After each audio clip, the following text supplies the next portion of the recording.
आज छात्र प्रदर्शन कर रहे हैं, राजनीतिक पार्टियों के प्रदर्शन छोड़िए, हम आंदोलन कर रहे हैं, प्रोटेस्ट कर रहे हैं।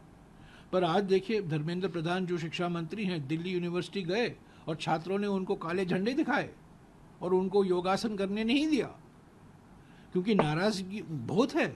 जिस तरीके से घोटाले हुए हैं यूजीसी नेट को लेकर, जो एग्ज़ाम रद्द किया गया है, नीट को लेकर जिस पर कई सवाल खड़े हुए हैं, और सभी जो परीक्षा है उनके ऊपर, उत्तर प्रदेश में हो, मध्य प्रदेश में हो, गुजरात में हो, राहुल जी ने यही तो कहा, 3 बड़े मुख्य केंद्र हैं घोटाले के, शिक्षा घोटाले के, उत्तर प्रदेश, मध्य प्रदेश और गुजरात, तीनों बीजेपी शासित राज्य हैं, और प्रधानमंत्री इससे भाग नहीं सकते। यहाँ आसन कर रहे हैं, आज तो इंटरनेशनल योगा डे है, पर नीट के बारे में तो कुछ तो कह रहे, परीक्षा पर चर्चा करते रहते हैं, पर लीक पर स्पीक नहीं है उनका, परीक्षा पर बड़े प्रवचन देते रहते हैं।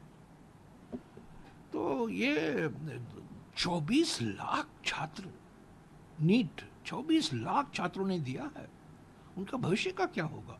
नेशनल टेस्टिंग एजेंसी बड़े धूमधाम तरीके से बनाया गया, उस पर कई सवाल खड़े किए गए हैं। पहले शिक्षा मंत्री कहते हैं कुछ गलती नहीं हुई है, कुछ घोटाला नहीं है, कुछ फ्रॉड नहीं है, और बाद में स्वीकारते हैं, और 8 तारीख को सुप्रीम कोर्ट में सुनवाई है।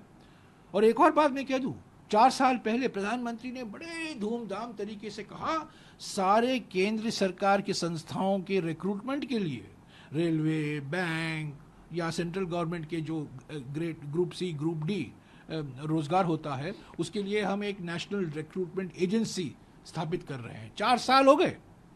NRA, NTA national testing agency है, NRA नेशनल रिक्रूटमेंट एजेंसी है। 1,500 करोड़ रुपया उसको दिया गया बजट में, 1600 करोड़ रुपया दिया गया बजट में, 20 करोड़ रुपया खर्च किया है। आज तक नेशनल रिक्रूटमेंट एजेंसी ने एक परीक्षा नहीं किया, एक एग्जाम नहीं किया है, एक रिक्रूटमेंट नहीं हुआ है NRA के द्वारा। तो ये सब हेडलाइन के लिए किया जाता है, बस हेडलाइन के लिए। और नीट तो हमारे संघीय ढांचा पर एक आक्रमण है।